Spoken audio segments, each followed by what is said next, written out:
And welcome back to the Off the Clock Show. I know I didn't see it. Joined again with Sean Gervais from Orbis CRM and Marshall Hill from Pints of Polishing Podcast and Hyper Clean Car Care Products. How you doing, man? How many have you had? A little too many So, already, huh? yeah, me. Is there a limit on like what is too many? No, I'm just No, kidding. no, we're off the clock. Actually, you know what? Funny enough, this year, so it's I'll just try and zoom it in. 0% this wine. Now, I am drinking a Negroni, so that's obviously like 65% by the time you add up all the stuff. But this, surprisingly or not, I got this wine. We had a wine and cheese night with the kids, and so we got them 0% Oh yeah, yeah. I wine, so remember they could stuff. like participate. And they didn't like the taste of it, so it's still here. So I was like, let me try it. I tried some today. I was shocked. The non-alcoholic versions of things used to taste pretty bad, or they were nowhere close to their counterparts. This, honest to God, you wouldn't even know it wasn't wine. Like it's pretty wild. But yeah, so I was like, I'll bring it down just in case. If I don't want Mixing to it have with too your many. Negroni, and you like it? Well, I haven't mixed it yet, but no, I was gonna refill when it's empty, but that way I can still be coherent when I'm doing the rest of the episode. That's funny. So I recently made a drink this weekend. So in Brazil, they have a drink called a caipirinha, and it is it's they're dangerous though. it's water. Yeah, it's very refreshing. Lime, sugar, and then cachaça, which is It's like their rum or something, right? yeah, It's like, basically. yeah, I don't know if it's cane. I don't know, but it's clear. And yeah, yeah, it's easy to drink. yeah. That was some So ice. Whew, yeah, man. so I did, and I'll make them all. It's one of the fun things that I make. I enjoy them, but I've started to do different variations. This weekend was cherry. Cherry. So Interesting. I took cherry bubbly, right? Okay. The drink, the water. I had cherry, but then we also had cherries. And I love snacking on cherries. Just sit there on the couch watching something, eating some cherries, and I just go, huh. Went and got some cachaça, put all the That sounds cherry, like put. I have some of those like cherries with the sauce that you use for old fashions. Oh yeah, So I yeah. put just a little bit of that, and then Nice. Maraschino oh overlay, man, yeah. dude, it was so good. Amazing. Oh, so That's good. got to be the side of you that's always in the lab, creating, products, and then now you're like, oh yeah, maybe let me try this with that, and that's, yeah, yeah. Maybe That's I was amazing. always that way, and Yeah. it just gets to blossom out now. Yeah, yeah. Amazing. That's Yeah. awesome. Put on words too. I find that's where I don't know how much experience you might have with like different schooling systems. Like they have the Montessori schools, and then they have traditional schools, so on and so forth. But I always like the Montessori, I guess, way of thinking or something where they don't have specific levels normally like how traditional schools do, but they kind of do. But it's more per individual basis, and they more tap into finding your passions and your life skills and things like that, and then going heavily in that direction and teaching you things, but from that like perspective or that place. So they find that the kids they're usually more expensive and their Yeah, seems like it would be. families are different. Yeah, Yeah. but it's yeah. So we almost put our eldest, into one of those before when we were in the Caribbean, and it would have been a good school. It was just a little far from our house at the time, but I like that way of thinking. That's how life is. Like for me, I'm not trying to push my kids in any particular path. Right now, I'm exposing them to a lot of stuff. So like right now, I'm teaching them how to build some apps. They're each working on apps, which are pretty cool. And then the goal with that is not so much that that's going to be your career now. You're going to make apps or something. It's more through that process they have to learn so many different skills about like planning a business, doing research, graphic design, like you name it. And then through that, my goal is find something that I really love this part of the process, but I hated these parts. Okay, let's work with the part you like, and then we push there. And I put together a course to teach both of them how to make these apps, but I tailored the course differently because they each have different learning styles and likes and dislikes. So how it's explained to my one daughter is, she's more into sports and things like that. So there's a lot of sports metaphors, references. My other daughter loves music, so there's a lot more references about bands and putting things together. And these are the instruments that make a whole composition. And it's I don't know. It's interesting, man. Like different ways of learning, but yeah, I don't know. I chased a rabbit there. Sorry. Yeah, all good, all good. It's a good rabbit to Caught me, little chase. bastard. Yeah, caught me. Did you watch the fights this weekend?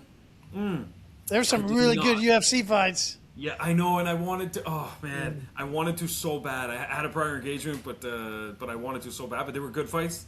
Oh Man, yeah, yeah. it's always the weekend. Other weekends, I put in the calendar. I make like some tacos or empanadas. I sit down. I watch the fights, and they're absolute shit. And then this time, I'm busy. And then now look, amazing fights. Jesus, just my luck, huh? But Yeah. yeah. It really was. All right, I'll have to go back and rewatch. You I know need the to. results already, but I want to find out what that guy said. The guy that lost at the end, but he talked about, hey, I went up against the number one fighter basically of all time, and he didn't concede. He lasted all the way through, and he said stuff, and he kept talking about the mindset and like how great it was. It was just like, man, I think we should all go back and figure out what he said, because at that point he started talking in Portuguese, which was interesting. He was telling people in Brazil something, and it was just. Da, da, da, da, da. I didn't know what he said, and I had the translation on the TV turned off, so so so I have no idea. But it was like, man, that guy, he has something like. There's a lot to do with that, right? Like, it's huge. It's huge. The mindset side, like, I mean, in anything in life, but especially as a fighter, man. Like fighter, but I mean, this is a marketing episode. You just translate that to marketing and go, right? fair, Mindset of Yeah. marketing. Whew. Yeah. Yeah. Maybe the mindset of the people you saw should have changed, huh? So you didn't watch the fights. What'd you do? So I went to an equestrian show, actually. So I was watching some horses, and we've been trying new events. I mentioned this before in past episodes. We said, you know what? Let's just any kind of festival that comes to town, any kind of event, anything. We're going, and we're gonna try everything new and just see. Thank you. Yeah. So we registered for all kinds of stuff, and our bank, they have this. I signed up for. I know it sounds so boring, maybe, but they have a newsletter of events that the bank puts on. Now I signed up for that on purpose, though, because the people that they invite aren't usually just Joe Blow kind of thing. It's not like, oh, this person's got a checking account. Here's a invitation to this thing. It's usually a certain demographic. It's the people that do the private banking, the people from their wealth banking division, stuff like that. So it's a good place to go and be around a certain kind of group that you might want to network with. So I signed up, and one of the things they sent me was this equestrian show, and they were the top sponsor of this show. They were putting it on. They gave away, I think the top prize was 500,000 US or something, and then the second, third place prizes it went down to 180, and then I think 65,000 was third. But they did that every day for 3 days. You know what I mean? So it was like a big deal. So there were horses from all over the place. There was a lot of people from US, Canada, but then there were some people that they had come up from like South America, and like, it was wild. It was a big deal. So we went to this thing. Peru, right? Peru's really known for horses, aren't they? Yeah, there was Peru. There was one couple I saw. They were from Chile. I remember because I saw the flag. Yeah, Chile. That makes sense too. Yeah. There was some guy walking around wearing an Argentinian shirt and hat. We were walking past, me and my wife were just like, my condolences. But anyway, aside from that, there was quite a mix of people there, but it was very evident the caliber of people that were there. Just not so much even like it wasn't so much the cars in the parking lot. It was more just I don't even know how to describe it. We use the word class. Yeah, the way people were walking around, like it was hot Class of outside. the person. And that doesn't necessarily, like you said, not necessarily the cars. Not necessarily like, but you just know that whether they have it in the count or they don't, they're a classy person. Yes. Going to this event, and like I said, I mean, it's not about what they drove up in or what they came from. Like, it's just the class of the person that goes to an event, and that very much translates for those of us that have car shows, local events in our city. What should we go be a part of? I get it. Maybe you're drawn in a certain way. There's some homework to do of going, well, what's the class of the person that's going to this, right? Like, are they really going to value what I'm bringing? 100%. And you know what the one crazy thing is? You know what I didn't see there? anybody cleaning cars, anybody offering to clean cars, nothing. And I know that might sound like crazy in a way, but to drive there, it was on. It's designed. It's an equestrian park, so that's all they do at this place is basically just host equestrian events every year. They have a whole obstacle course for the horses, training grounds, all kinds of stuff. But to get there, it's kind of a gravelly road a little bit. So all the cars got dusty, mine included. First thing I did when we left, boom, went, got it detailed, done. But I was thinking to myself, I was like, man, this would have been a perfect place for a mobile detailer to organize with, set up shop there. Even if you were just there, talking to people and just like dropping seeds, things like that. But Yeah, that's a seed. That's a seed would have drop. been, yeah. So obviously, what I did, I was like, perfect. You know what I mean? So for me, networking opportunity, which was great for me. But some of the big things I was shocked about, the vendors that were there. So there's a lot of stuff for sale, mostly horse related. People selling saddles, riding gear, things like that. But there were other things. There was some banks that were actually there, competing banks plus our bank. They were trying to talk to people about managing their estate and stuff like that. But none of these tents were very inviting. They didn't have people that were actively trying to reach out to people, like walking around talking to people. Oh, by the way, yeah, we're just over at that tent there. There was just none of that going on. It was very much, I'm going to sit here and I hope that a fish just jumps in my boat.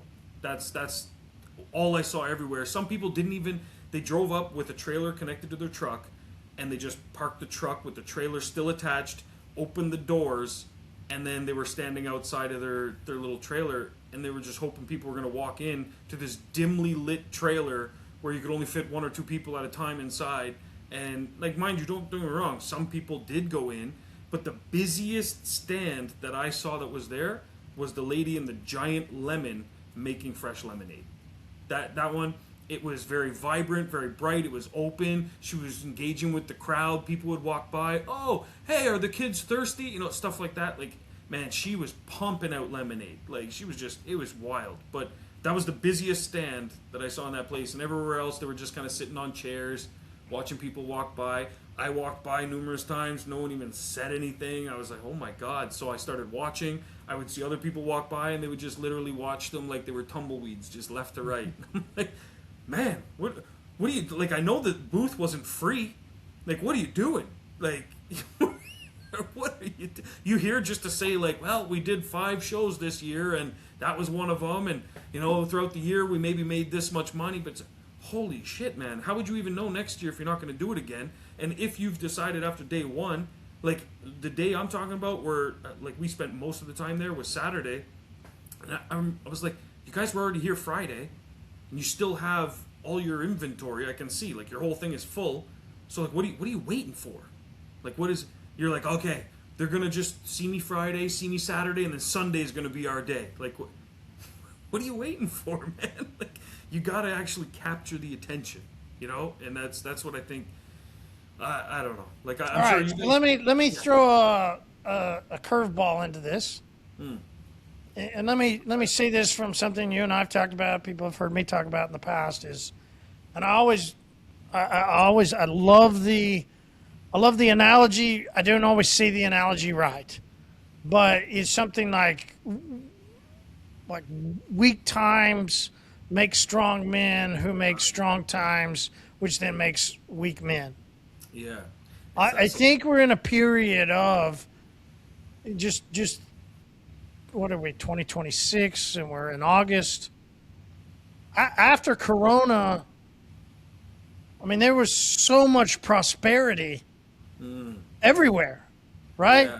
I mean, you could even take even before that when I came on and started talking to people in the detailing industry. This was 2017. I was like, listen, this is the best time ever to be a detailer, right? I mean, the amount of prosperity, the amount of stuff that we had. Yeah. Well, what is this, in a sense, what's the this plus this equals that, right? What's the equation equal eventually?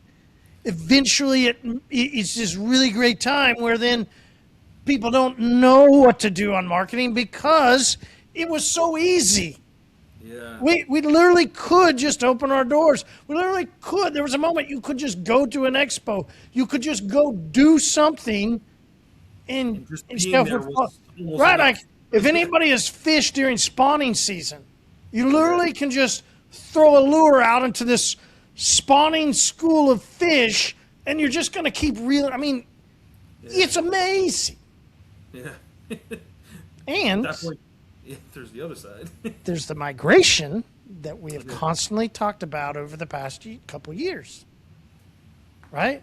And And that's when what you we're get seeing to right these now. moments, then the people that don't know how to it's like you take somebody that was a lion in a zoo, and then you put that lion. They always say that lion never knows how to hunt when it actually goes out into the wild. Yeah. We've been tamed.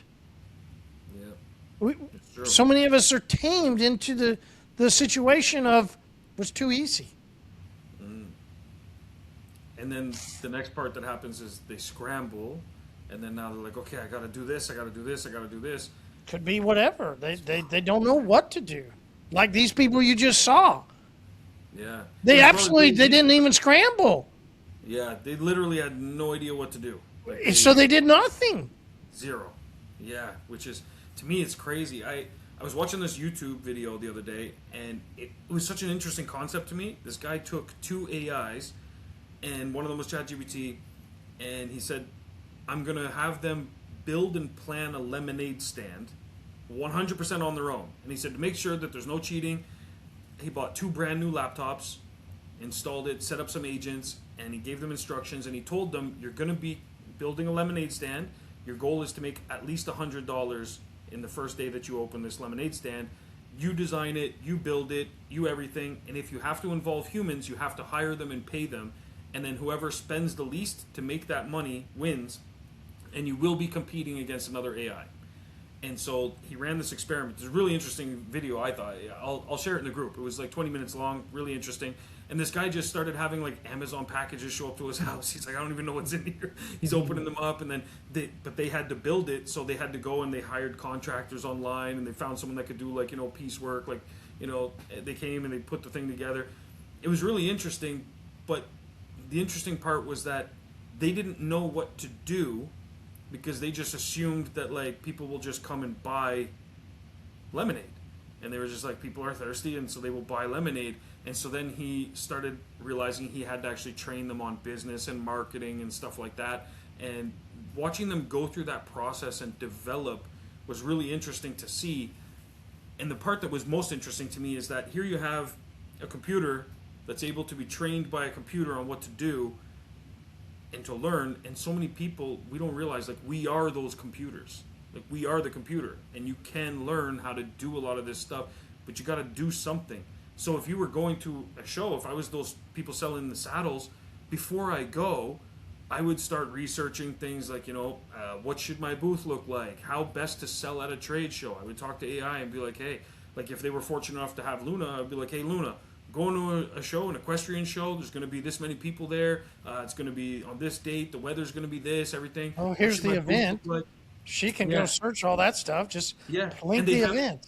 Yeah. That's true. And they have the floor plan, so they know, like, I'm going to be over here. I'm going to have this visibility. What should I do? Should I do this, that? How many people should I bring with me? Should they be female, male? Should they be young, old? Like, what's going to sell best? In the case of the lemonade stand, they realized the best person to sell the lemonade was kids. So they needed kids, so they had to now hire kids. So they put out an ad to parents looking for kids and everything. It was really interesting. But they were doing the research and putting the work in.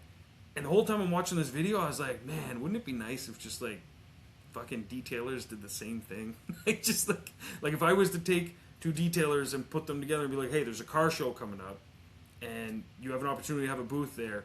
What are you going to do to get the thing going? Documenting their process, their thought process, their plan, everything like that, man, that would be an interesting experiment, So that is interesting, yeah. Maybe that's something we could do, and I could put up some of the money for it and see if someone, see what you guys do with the booth or something, But anyway, we'll massage that idea, guys. Reach out to me. Yeah. Send a message over. Yeah, we'll figure that out. There's some stuff because we all have different events, and maybe it's not just a car show. Mm-hmm. Right? If depending on what your demographic and who you're going after, I'll still go back to golf club events. Yeah, oh, those ones are so good. Once again, you're dealing with a certain type of person that goes there. You know what I mean? It's the way they conduct themselves. They're obviously valuing time for themselves as well in their life, their happiness. They're thinking about life. They're making an investment in themselves. Just so many different things there. That's the kind of event that's perfect. You just kind of like that guy talked about the mindset. You just got to open your mind Yeah. to what are some ideas. You go, well, how do I open my mind? Listen, you guys are going to have to start paying some money, right? You keep asking for all the answers. You're going to have to start paying something. How do you open your mind? Well, sit down and start thinking about it. I don't know. Take a drive. Start You there. know, Yeah. go sit by some water somewhere. I mean, figure out what you need to do to get in, quote unquote, your zone, so that you can have some ideas, or hey, fucking brilliant. What was that? Was it Guinness back in the day? Had those commercials? It was like brilliant. Brilliant. Yeah, yeah. Here you go. Here you go. Brilliant idea. Sean's got it already ready for you. You just got to put in your address and confirm it, and just let Luna do the marketing for you. Yep. Brilliant. Brilliant. You can't figure it out? No worries. Brilliant. Sean can figure it out for you. Put in your address, and we'll get it handled. The rest is handled for you. Exactly. It's really simple. And a good thing too is like me when I go to events like what we just did. Part of it's fun. The other part of it is because I can't turn that part off. It's just who I am. Yeah. I'm always looking at things from a marketing point of view. I take notes. When Right. when I go somewhere, I take notes. What do I see? What do I observe? I'm not taking and- notes just for this podcast. I'm taking notes for my own business as well. And people can get more info from you when they start buying into your belief system. Yeah, 100%. Right? I mean, the denial of going, well, what about this? What about, hey, fall in. Fall in. Trust me. It's a lot better on this side than being all alone, not having ideas, or having people say, well, the coating's not working. Can you guys do something else? And you go, I don't know. I just kind of just gone with it. You've heard it. I've heard it. There's listeners listening right now that have been applying ceramic coatings on cars, knowing that it's not going to work for the customer. Hey, we've got a proven product that you can put onto a customer that they're going to be thrilled that you did it. Just click the button. Like, Yeah. And the best part is too, it's the ease of application, the price point, and the results at the end. You've got all three ingredients. You know, I've heard it since countless 2017, countless proven. times. Yeah, like the one advantage I have too now is with Orbis X. So many people message me and ask me advice about their shop, about their situation. They tell me things that happen at their shop. So I have so much data that people have just been unloading onto me when they ask questions. It's like, oh, hey, Sean, I was using this other coating. I'm not going to mention any specific brand per se. I don't want to put people down, but they mentioned a particular popular brand that was lighting cars on fire, and they said customers were coming back and complaining about it. And I said, okay. And then they said, but, I hear you talk a lot about HyperClean. Like, what do you think I should do? And I'm like, my guy, like, you're answering your own question, number one. Like, you know what to do. You're just not pulling the trigger. And I don't know what your hesitation is to try something. Because it's not like Marshall. This isn't like at the casino where it's like, sorry, sir, you can't sit here. There's a $50,000 buy-in. Like, guys, just order a bottle or two. Try it out. Try the other products too. Because Marshall's not just about coatings as well. I do want to mention that too. Because we get a lot of people that order the coatings, which is great. It's car care products. There are products. Most specifically, we've beaten you guys over the head talking about maintenance plans. There's a whole line of stuff that not only delivers exceptional results for your customer, but makes your job as the detailer easier, faster, affordable. Like it's like superpowers, and you just place the order. And we're not talking about like, oh, well, I got to buy $100,000 worth of inventory. Like, no, my guy, like, go check out the website. You can order it right through OrbisX as well. If you go to orbisx.ca/app, you're in the app, boom, click on the HyperClean logo, or just go /HyperClean. You're right there. All the products are listed. Check them out. I'm telling you, like, I'm getting Well, and messages we've from had people, which I sent to you, is people yeah, are ordering for customers and sending it to them. I yeah, mean, we'll eventually get to that, right? Where if a hundred customer percent. wants, the other products, they can't get that too. They can Then we order it and all then boom, it goes share. right to them. This Yeah, is community.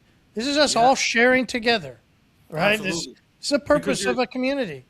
yeah, and how great would that be if instead of you keeping your product one gigantic secret, the customer's informed of why you chose that company. They know why you choose those products in particular, and in between maintenance visits, in between for the regular day to day, they can have that same product on hand as well.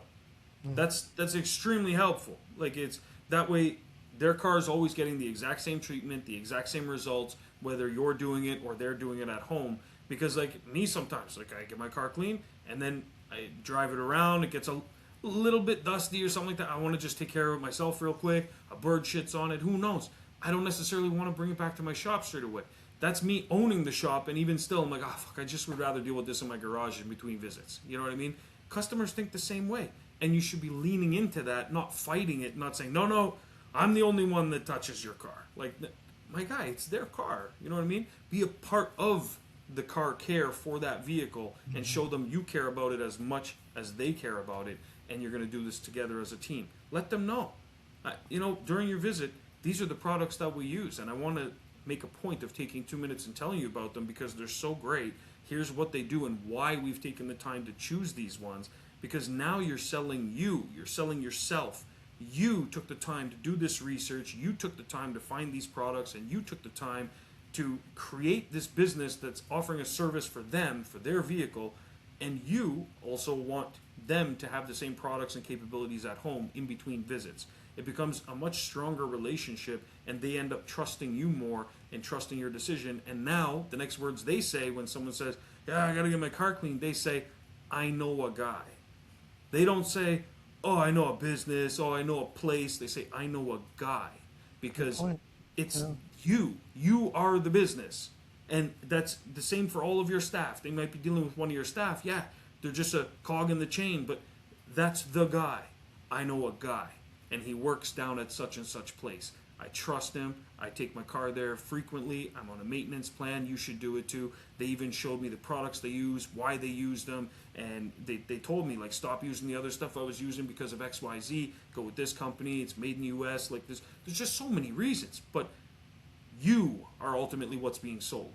And that's a big problem that I want to touch on too with the ads and stuff, is that when I went to the horse show, I saw the vendors and stuff, and there was zero info or anything about those companies. They were just big logo and bunch of shit inside.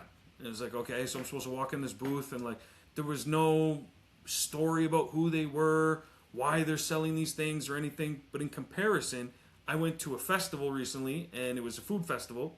We went there, amazing stuff. We bought some hot sauce. I was walking past, and there were a lot of stands selling hot sauce. And this one guy came out, and he said, hey, did you guys eat yet? And I was like, excuse me? And he said, did you eat yet? And I said, well, yeah, we had breakfast. He's like, okay, good. He's like, because I have 2 hot sauces, and one of them I don't want you to have on an empty stomach. And so he said, now you got to try this one. And I was like, fucking great hook right there, first off. You know what I mean? Like, he just started a conversation, but then there wasn't a yes or no. It was, I got 2, but you can't have this one because, you got to have that one on an empty stomach. There's the layer on top of the something. Yeah. So we ended up buying 5 bottles from him. 2 we wanted to keep ourselves. The rest we were giving away as gifts. Okay?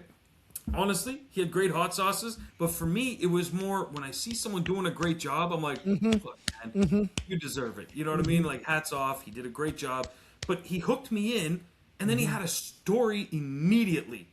He instantly switched into, let me tell you how I got in the hot sauce game. He said, to be honest, I'm actually just here helping out my buddy. He started this company, but he's a little shy, brought me in, asked if I could help out. He said, I'm going to tell you the whole story from his point of view. 16 years ago, he was traveling in the Caribbean. He's a big scuba diver. I don't need to hear his goddamn story. No, I know. But he went through the whole fucking story. But, man, I was like, that is how you sell something. It it wasn't so much about the hot sauce. It was how this guy got to making the hot sauce. That was the hook. That was the, I now trusted him. I believed, maybe it was all bullshit.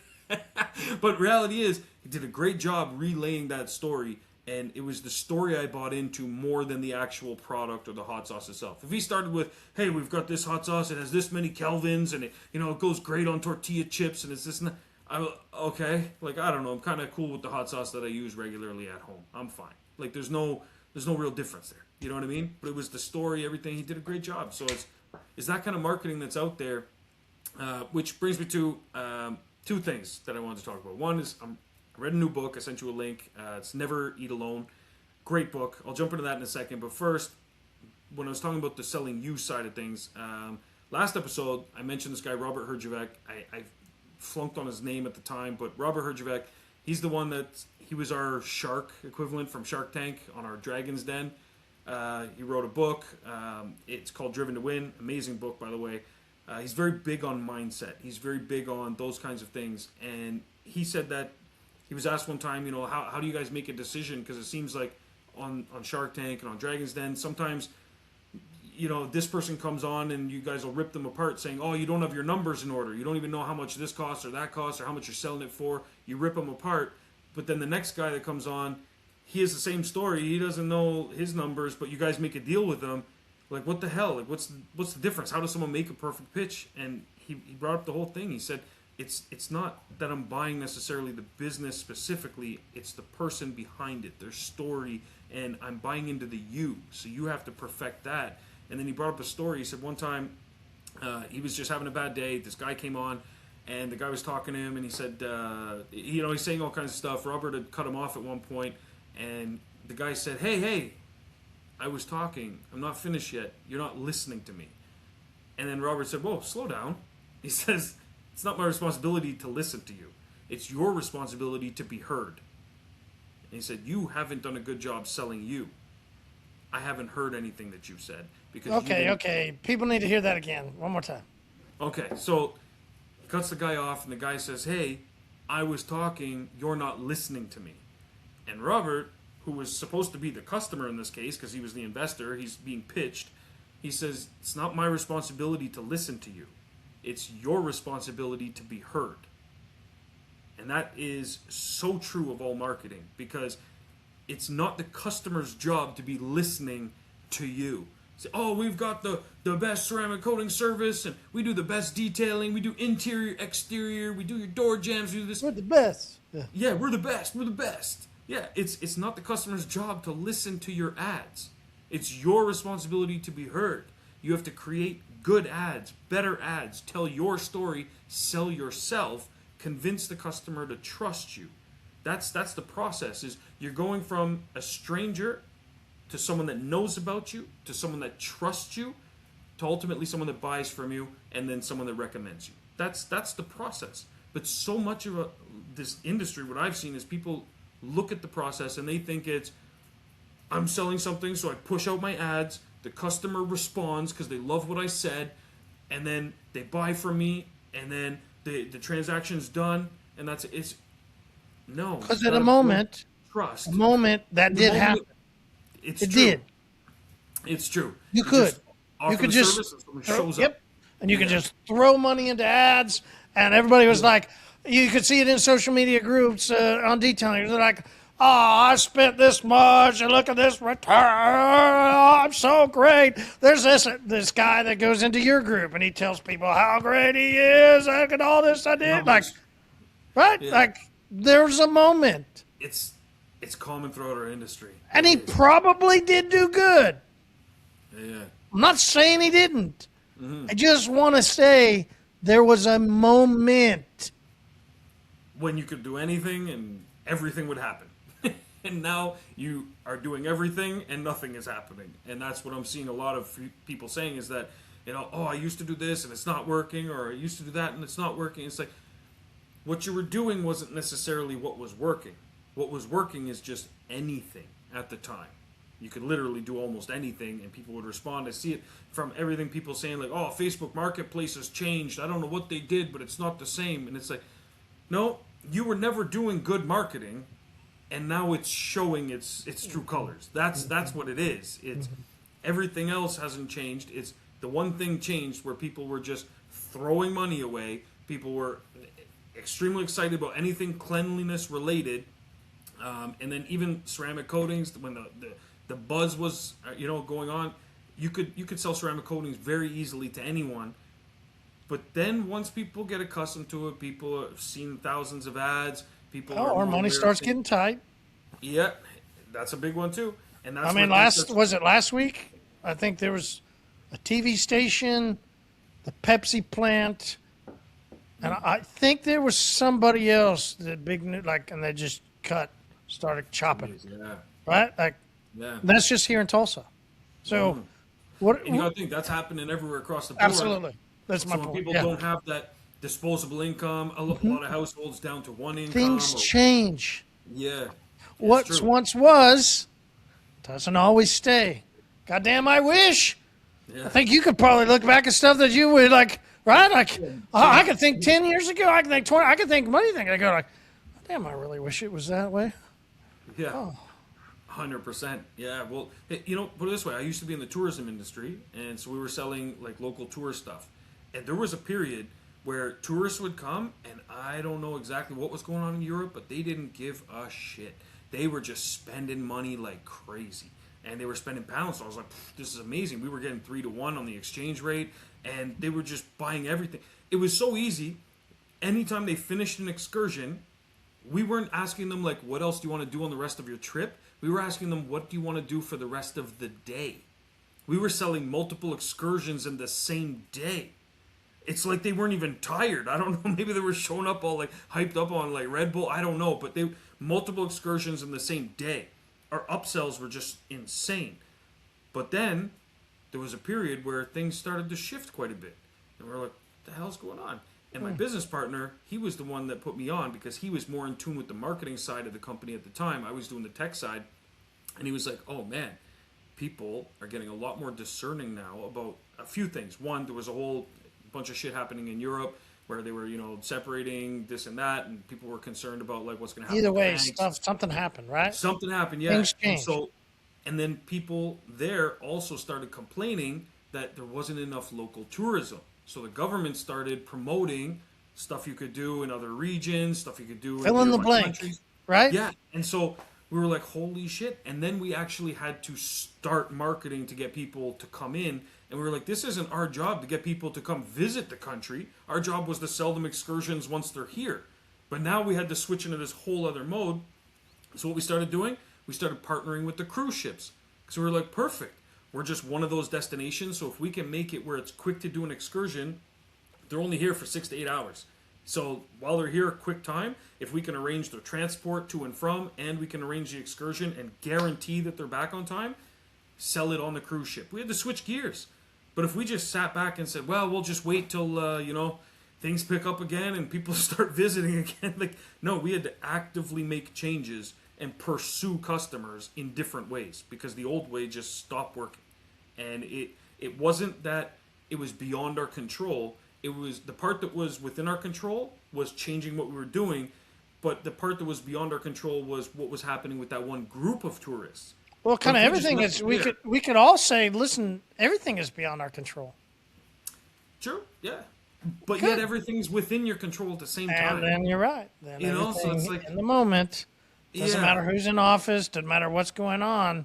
In the moment. We are us, right? Like. It's a migration. It's a migration. Yeah, and that's what I'm seeing a lot of. But you really have to be the one that's going to be heard. So you got to be the loudest one. You got to be the one with the right message. You got to be the one that's in the most places, and you got to get that exposure. Whoa. You said some things there, but then you said right message. This is a marketing off the clock episode. Yeah. Yeah. We got to give props to that guy that you and I know that we actually,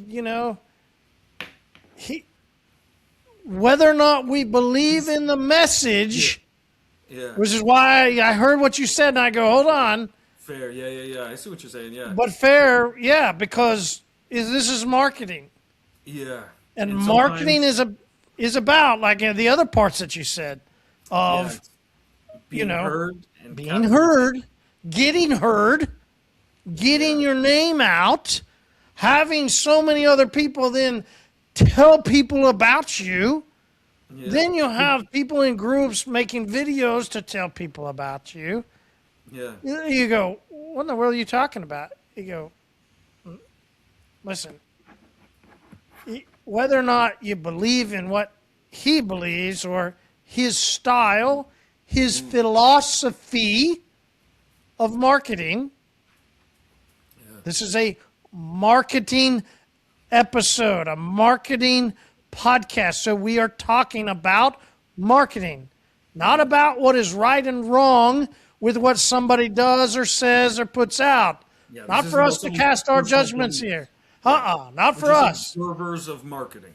That's exactly. We are discussing marketing and the ability to get your name put out.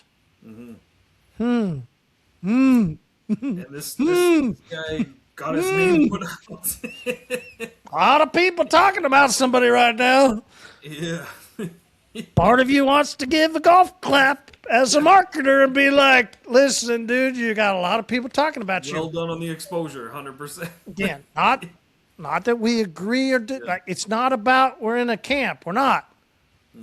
Well, marketing podcast talking about somebody marketing who just put their name and they just got this massive trickle down effect. Massive.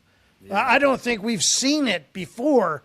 The amount of people that then started putting out stuff, and you just go Overnight too, just go, overnight. man. It's like, and the funny thing is half the names I was seeing were people that had interactions with this person before, and there was a lot of like name calling, and there was a lot of I'm never going to talk about this person again, and then now that person's at the front of their lips. It's like, so for that I'm like, well done. It's because here's the thing: when it comes to marketing, it's like what we've seen where in the past, remember like the Duracell versus Energizer commercials, they were slamming each other. Coke versus Pepsi. Yeah, absolutely. Coke versus Pepsi. Like Yeah.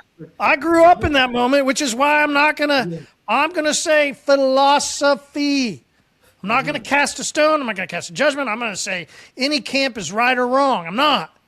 I grew up in a moment of Coke and Pepsi. Fucking went after each other. Oh, After hard. each other. Yeah, and even now on social media, I think it's Wendy's.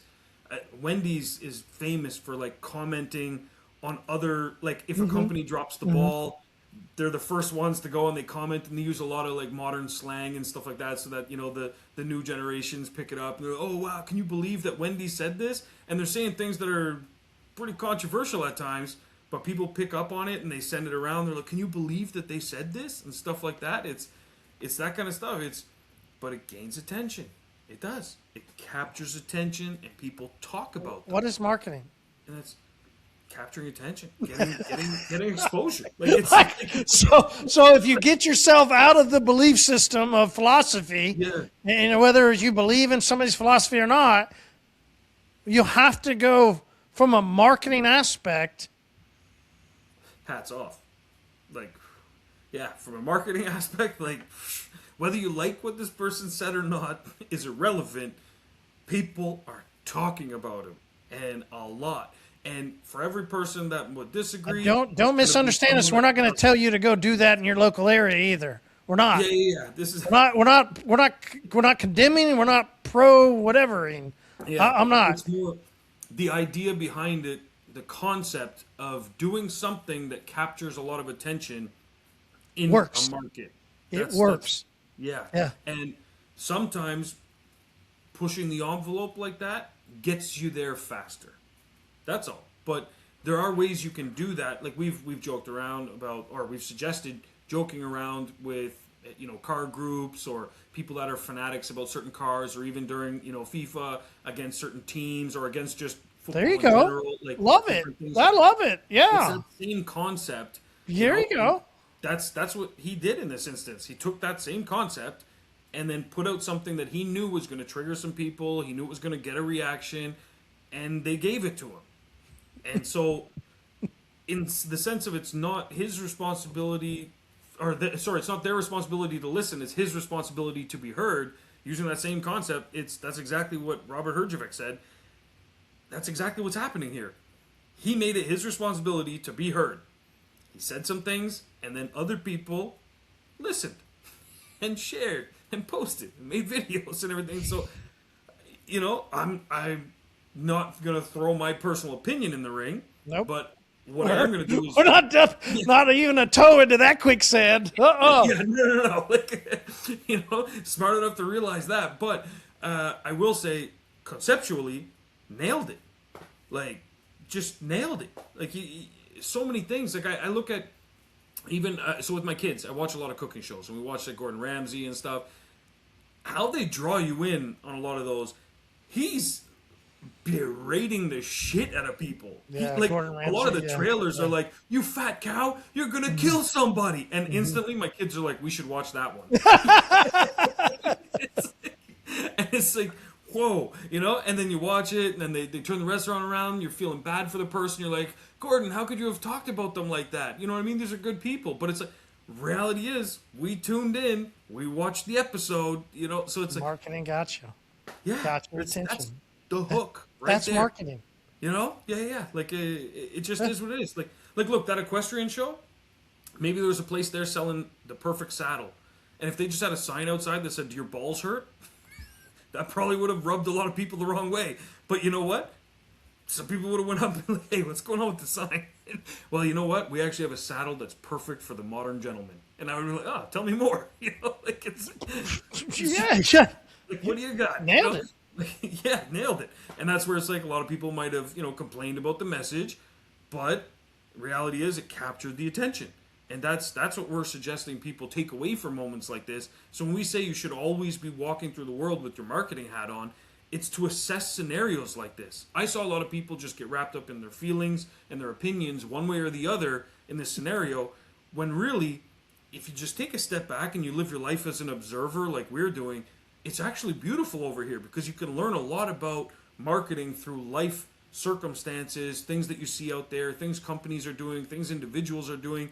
You can see what's capturing people's attention, and then you can use that now in your arsenal when you're thinking about making ads.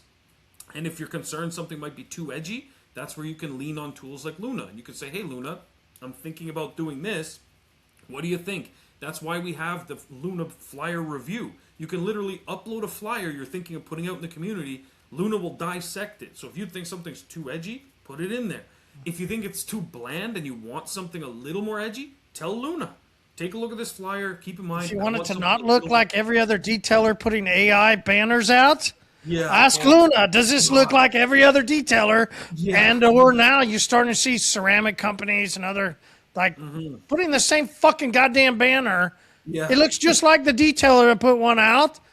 It's got the exact same squares, exact same colors, and you're like, okay, come on, guys. Come on. Yeah, 100%. Yeah, it's so, it's so funny to me. And I'm seeing that even with like websites now, where someone launches a new website and they're like, "Guys, what do you think of my new website? I built it myself." And I can just tell from the elements, I can tell you what AI built that website. And I'm like, holy fuck. And like, here's the thing is that unless you give it more instruction, you're going to end up with just a website that looks AI generated and like it's every other website that AI is going to build. Yeah. You got to tell it, do something different, But it's... so on that note, not to piss off any web designers out there, but there is a new tool that you can use. We are off the clock, so We are off the clock, so fuck it, right? There's a new tool you can use in most AIs have it now. Claude has it, ChatGPT has it. You can go to a website that you like, and you can /clone. Seriously? Yep, /clone website. Put in the website address, and it will go and scan the website, grab all the color codes. It'll navigate through pages. You can watch it, use your browser as it's clicking through pages, copying elements, and it will rebuild you that same website in about 5 or 10 minutes. And then, now that you have that, now you can say, great, here's my branding, here's my this is where we service, this is all this. change that exact website now to match all of this stuff, and it'll just do it. So in less than an hour, you could have your own website up and running, and you're good to go. Or you can keep paying outlandish prices. It's up to you. But the technology's there. So yeah. Anyway, that's my little pro tip. So let's chase a rabbit under that, because right. that's unbelievable. Mm-hmm. Let's ask the question, and I'll ask it to listeners, so that it's not a answer that you and I are going to say this is the way. There's times that you and I go, this is the way. Mm-hmm. I'm not going to say. I'm going to list this as an open-ended. Mm-hmm. What industry should we copy? That's a great question. Right? Should we go into detailers and go, oh, I want to find the best detailing website, and I'm going to... Should you? That's just going to be for you to answer. Perfect. Or, yeah. Wow, I could go to realtors, and I could have... I'm going to look at all the realtors in my area and the most successful realtors. I could go most successful ramen noodle. I could go to the most successful massage. I could go to the most successful, right? You could literally start filling in the blank. Okay. So let's tie this in, Shawn. Let's actually do something of who they should search for. Well, who's your target? Yeah. Because that changes everything. Right? If they're used to seeing a color scheme, they're used to seeing a design scheme, what are they going to most likely do? It's more easy, right? This goes into that friction.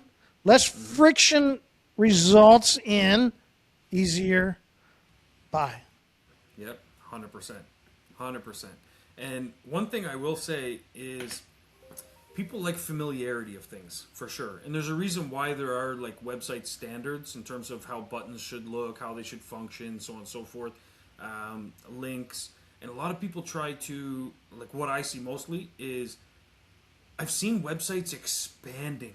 And what I mean by that is like, you'll have so many pages, and the pages are lengthy because there's these gigantic images, because you want to showcase your imagery, and you want to make it this. Let's do this before and after. Let's do this slider. Oh, then you got to do this like customer experience. Oh, we got to do that. Yeah. And then next thing you know, like you're getting carpal tunnel because you're just fucking scrolling and scrolling to read one page, and it's like, is that all that information really necessary? Like, are you putting the customer through a whole crash course, or maybe it would be better doing something different? And I remember this guy, he put out a website. He's retired now, but he was a consultant. He did coaching, and he had contracted us to build his website. And I said, okay, no problem. Yeah, standard websites, we usually do like this many pages or whatever, because back then we sold it by pages. And so we're going through all this, and he said, no. He says, I want to simplify this. I just want one page. And I said, okay. And he said, I want my phone number at the bottom, and then I just want to have a video and then my logo at the top. And I was like, no, it's a web page. And I was like, that's not what people do for web pages, you know? And he said, no. Wait till you see the video that I do. And what he did is he brought in his first customer that he ever had. He was in business 12 years. And he brought in his first customer, sat down with them, and he did an interview. It was them two just sitting in a chair, and he just turned to him and he said, why are you still my customer after 12 years? And then he just had his customer talk about the experience and everything, and then he just ended with, we want you to have that same experience. This is how you reach me. And then it, boom, went to his phone number and everything like that. And I was like, fuck, that's brilliant, actually. Like, it's just one thing for people to do. Now, granted, this was quite some time ago, so yes, you could add some more bells and whistles maybe. If you're a detailer, you might want to have, just hear me out, you might want to have a way for them to book online or something like that embedded within the website. I get that aspect. But when it comes to informing the customer about things, if you think they're going to carve out their whole Saturday afternoon to fucking read up about, ceramic coatings and should I do PPF and what happens, this and that. If you think they're taking on that project, I got news for you. It's Should you put that information out? Yes. Yes. Should it be on your website, or should it be on your YouTube channel? Yeah, exactly. And you still got to put the information out. 100%. Because people are searching. This is a big thing we talked about yesterday. People are searching. They are. They're searching in groups. They're searching on Facebook. They're searching in YouTube. They're searching on Google. People are searching for not only your service, They're also searching for the products. They are. This is the cool part about the moment of what Shawn has put together. When let's just come on, let's just be real. Look back. Let's come on. Let's take some actual time. Look back. Has there ever been an opportunity in the detailing world that you've been able to get this opportunity? Never. There hasn't. We talked about it. I talked about it. It's like when we started, and then you could go even to 2010, you go to 2015, you go to 2020. I mean, you could just go over it. Opportunity to distribute, to be able to sell, to be able to do all the things inside of the industry never has happened until this moment. It hasn't. You have to believe that. Why? Because if you don't, then you're believing in all the wrong. What does wrong do? Well, it makes you go across that river in this migration and get fucking chomped. Yeah. It makes you, oh, fuck, you got out of that river, but listen, you didn't realize there's hyenas right there, and they jackaled you over into something. You have to believe in this moment. In the detailing industry, we've never had the opportunity that you have now. You've never had it. Nobody has ever had it. We haven't. Yeah, it's true. It just hasn't existed, and it's like the combination of all the pieces together. It's just it takes so much off of your plate as a detailer moving forward. And then when you listen to our podcast and you start implementing things, and you're like, okay, shit, maybe I should revamp my website, because who's going to give you the better information about your specific zone? A guy that's selling pre-made packages and templates, and this is what every website needs, so that's why we put it in there, and I need you to go make these 20, 30 videos and then put that there and all this content. And if he's trying to beef it up, and like I said, I'm not calling out anyone in particular, I'm just saying... No, because there's thousands. You could go into other industries, right? So this is thousands of companies just like that. It's not one person. It's not. And it goes back to how we were selling websites at the time. We made a product. Our product was the website design that we were doing, and it was based on a lot of our marketing experience, true, but at the same time, we also had to tweak the website so that it was feature-rich enough that we could justify the prices we were charging. So we were, okay, we got to add this and add that and add all these bells and whistles, not necessarily because it was going to convert better, but it was because we can't just charge the same amount and sell that guy one page with a video on it. So we were making these suggestions to the customer based on us thinking we had to make this package. And that's how a lot of these website guys sell things. Oh, you got to get this and you got to get this. And that's why our price is $5,000. You know, instead of actually taking the time to assess your market, your business, what kind of message is going to resonate well, who your target audience is, you know, because most of them just focus, oh, your target audience is anyone with a car, right? Anyone who's looking for... Time is the key point there, right? How do we save our time? That's Luna. This is... People want to put the like AI on making these banners that they go put it on a banner. We said banners, but was it a flyer? I don't know what you call a banner. I don't know, but you guys understand what you just look at any of your social media feeds, look at any of your groups. Guys are putting stuff out there all the time. It just all looks the same. This is the time to use Luna. This is. Don't use it the wrong way. Use it the way Shawn's got it ready for you. Yeah, like it's simple. You upload your flyer and say, hey, analyze my flyer. Boom. Flyer's a better word. Great job. Yeah, and she takes a look at your flyer and she makes suggestions, what to change, this, that. And website, all the stuff. Yeah, exactly. It's the way you should do things. You should constantly be improving and trying things. Now, for me, one like takeaway, I guess, that if I could impart to people would be, don't focus too much on your website specifically. Your website's a great central starting hub, but if I had to choose, I would recommend to somebody, put together just a quick, simple, basic website, and then for your landing pages, that's where you're going to be driving traffic. You're going to be driving traffic from your ads, from events where you hand out something that has a QR code for people to scan or visit. Great job. Put more time into that, and those, the beauty about them is they don't have to look anything like your corporate branding at all. If you're on a golf course, put pictures of a golf course, preferably their golf course.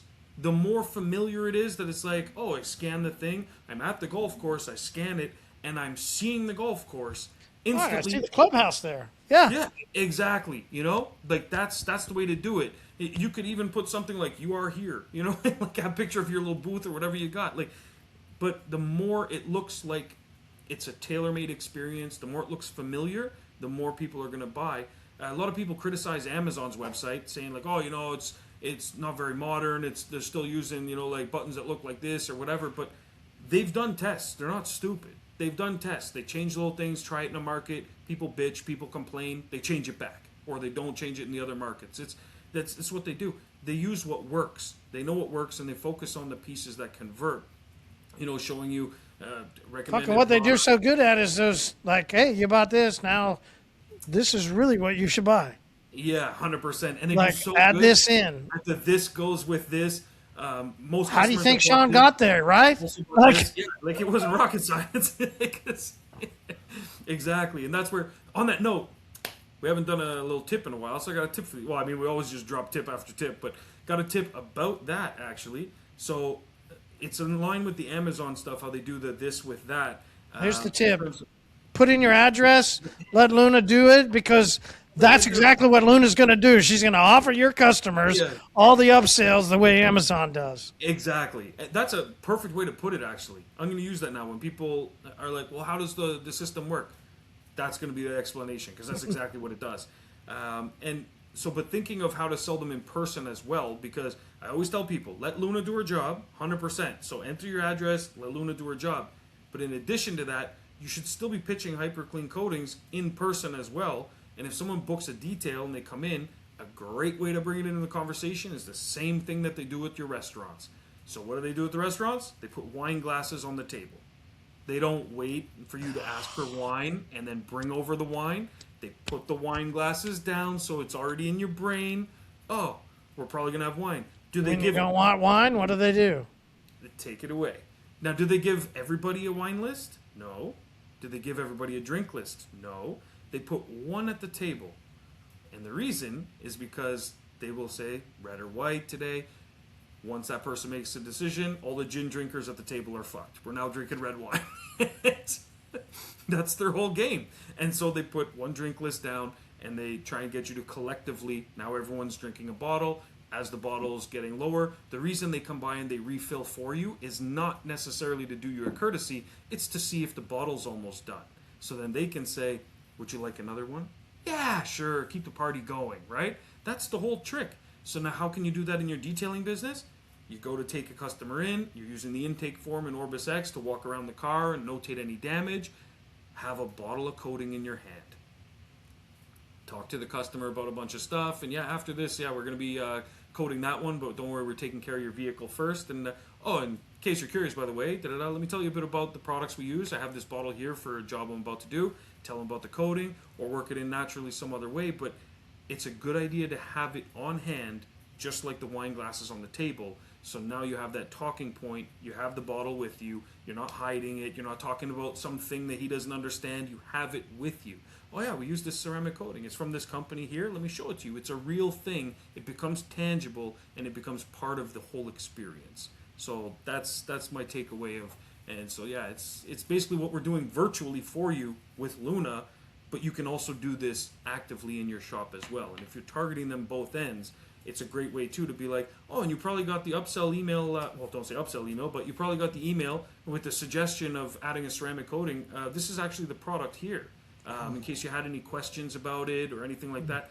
It's just like, it's the full circle. That's how you get it going, and that's not even edgy. You don't have to say, not like, edgy. your balls hurt. But it is philosophy.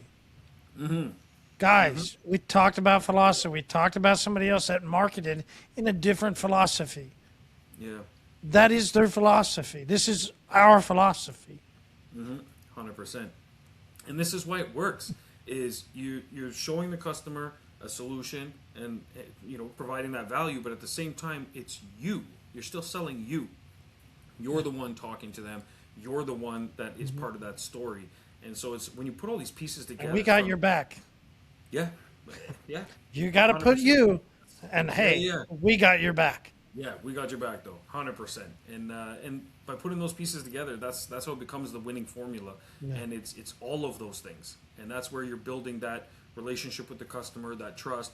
So for us, like we like to be open and honest with our customers about our process, the things that we're using, and those are the kind of talking points that can fill up your channel. If you're going to go YouTube route, if you're going to be posting on your social media, sending customers emails, that's the kind of stuff. You don't wait till you're scrambling and then try and drum up some business. This needs to be a long game where you're continuously developing these relationships with customers, and it's a really easy way, especially with products like HyperClean, to work that into the story. It's HyperClean's got its own great story, and then you in your business, you've got your great story, and then tying those two together, you now have a lot of talking points just with those two pieces alone to talk to the customer about, and the customer's going to feel like they're part of the process as well. So it's the winning formula. It truly is. And so enter in your goddamn addresses. Jesus. I will say though, those that have, well done, good job taking those steps. And guys like Tim placing orders and stuff, amazing. And that's perfect. Like placing orders for customers too, giving them products in between visits. It's fantastic, and it's a good case in point that there's a demand for this within your customers. Most of the time, they just don't know that this is even an option. Like it's. But guys, like I go to the dentist, he still wants me to brush my teeth in between visits. Like he's not like, no, listen, I'm the only one that touches those gums, okay? No, he sends me home with a toothbrush, toothpaste, and he's like, make sure. Yeah, he's professional. He's professional, exactly. And he's got a uniform. And anyway, we won't dive into that. Yeah, couldn't resist. You didn't. You couldn't. We better roll out. Yeah. But guys, definitely put in your address, 100%. And I'm going to be checking out a book that Marshall sent me, so I'll give you guys feedback on that next week. And check out the book that I just read, Never Eat Alone. It's really good for networking. It's a lot of the philosophy stuff that I talked about today with Marshall, in terms of how to maintain your network, build your network, and things you're going to see out there in the world, so you know what to avoid when you're doing marketing and what not to do. But yeah, and awesome. So yeah, let's don't hammer me with messages, but let's maybe, what we have the community tips, post in there. That's what I'll say. Post in there. That way I can manage the influx of them, and I'll go through and I'll find someone that or two people we can work with and have them go head to head on a competition at some shows or something. Yeah, yeah. So we'll figure something out there. Curveball. Let's go. Yeah. Curveball. Well, we hadn't done anything like in a while to get them engaged like that, so I was like, yeah, let's think of something. Sit back on that curveball, drive it to right field. Here we go. Let's go. Sounds good. But yeah, Marshall, appreciate you as always, guys. Enter your addresses. Let Luna do the heavy lifting for you, and make sure to put those wine glasses on the table as well and sell more coatings. Let's go. Love it. Beautiful. All right, man. I'll see you next week. All right. Cheers.